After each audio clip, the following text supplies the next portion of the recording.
Hi there, campers. I'm Matt. Welcome back to Aging Gracefully. Today's Friday the 13th, part 2. Today's actually not Friday the 13th, but today we're talking about Friday the 13th, part 2. This took place in 1981, just 1 year after the original, and this one was directed by Mr. Steve Miner.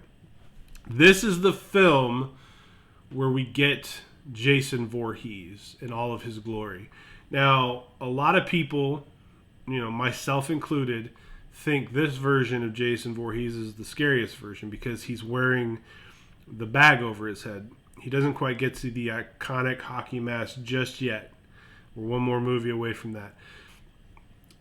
In this movie, it's set obviously a handful of years after the original.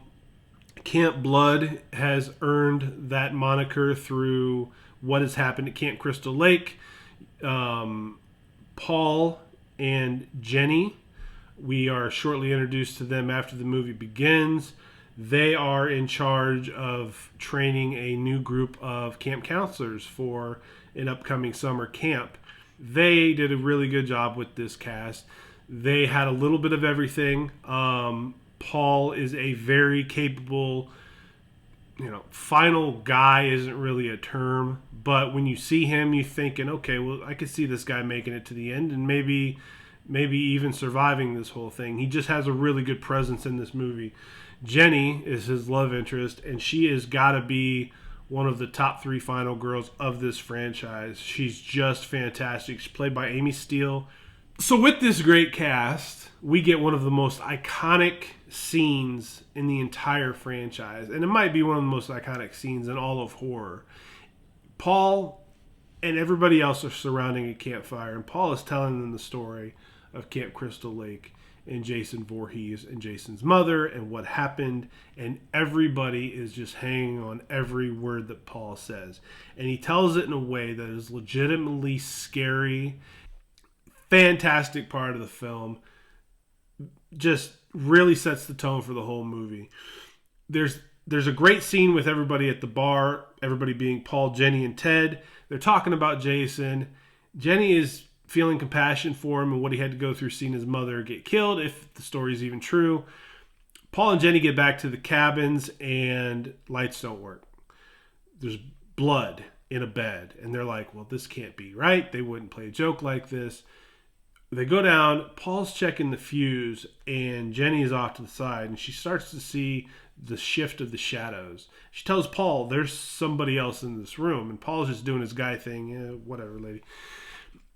He's focused on the fuse box, and then Jason stands up and moves towards Paul with a spear, and Jenny screams that there's somebody in this room.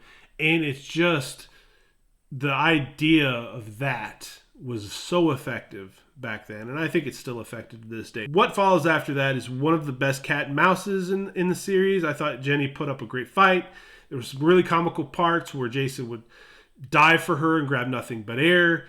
He's running in this movie, and a running bad guy is a scary bad guy. I thought that was one of the most effective parts of the Scream movie, is that we didn't have a lumbering guy that would just walk after somebody and magically catch them after they were running full sprint.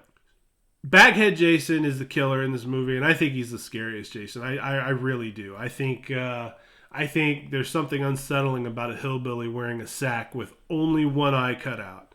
So, not only does he have enough fashion issues, there's got to be a legitimate reason for having one eye hole as opposed to 2. So there's something going on under that sack, and you probably don't want to know what it is. I thought the best kill and the saddest kill was, Mark, who's in the wheelchair, who is waiting for this girl to return to him. He's got high hopes for the evening.